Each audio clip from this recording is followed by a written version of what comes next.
आज मैं आपसे एक बहुत महत्वपूर्ण मुद्दे पे बात करना चाहता हूं। मैं जहां भी जा रहा हूं, लोग मुझसे एक ही बात कह रहे हैं, केजरीवाल जी वोट तो आपको देते हैं, पता नहीं जाता कहां है। केजरीवाल जी ये मशीनों को संभाल लेना, ये मशीनें बड़ी गड़बड़ हैं, इन लोगों ने मशीनों में बहुत गड़बड़ कर रखी है। मैं दिल्ली की जनता को कहना चाहता हूं कि मेरे को सूत्रों से पता चला है कि मशीनों से ये 10% वोट की गड़बड़ कर सकते हैं। आप इतना जम के वोट देना, इतना जम के वोट देना, एक एक झाड़ू का वोट डालने के लिए निकलना चाहिए कि अगर हमारी 15% की लीड हो गई तो 5% से जीत जाएंगे। 10% के ऊपर की लीड दे देना हर जगह। इतना जम के वोट डालना, इतना जम के वोट डालना कि इनकी मशीनों के ऊपर हम जीत जाएं। यही एक तरीका है मशीनों से पार पाने का कि आप खूब जम के वोट डालो। एहतियात के तौर पे हमने एक वेबसाइट बनाई है।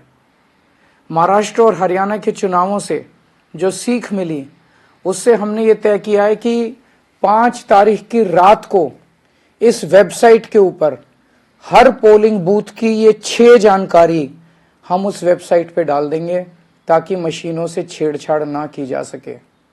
नंबर 1, उस पोलिंग बूथ का नाम या नंबर क्या है। नंबर 2, उस पोलिंग बूथ का प्रिसाइडिंग ऑफिसर कौन है, उसका नाम। नंबर 3, कंट्रोल यूनिट का आईडी क्या है, जो कंट्रोल यूनिट है उसका आईडी क्या है। नंबर 4, उस बूथ पे रात तक, अंतिम तक टोटल कितने वोट पड़े।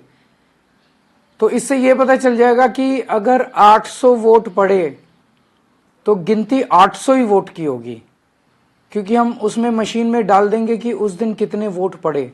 कई जगह आरोप लगता है ना कि वोट तो पड़े 600, गिनती हो गई 800 वोट की, तो वो नहीं हो पाएगा। हम 5 तारीख की रात को सारा डेटा वेबसाइट पे डाल देंगे। नंबर 5, जो मशीन शाम तक काम कर रही थी, लास्ट में उसमें कितनी बैटरी रह गई, बैटरी चार्ज परसेंटेज, कितना बैटरी रह गया, क्योंकि बाद में अगर उसे बदला गया तो पता चल जाएगा कि बैटरी जब लेके गए थे तो इतनी बैटरी थी और बाद में इतनी बैटरी। और नंबर 6, पोलिंग एजेंट का, पार्टी पोलिंग एजेंट का नाम क्या है। ये 6 चीजें हम अपनी वेबसाइट पे उस दिन रात को डाल देंगे। अगर इन्होंने काउंटिंग वाले दिन गड़बड़ की तो हम मैच कर सकते हैं कि डाला तो ये था हमने और इनकी निकला ये, इसका मतलब गड़बड़ है।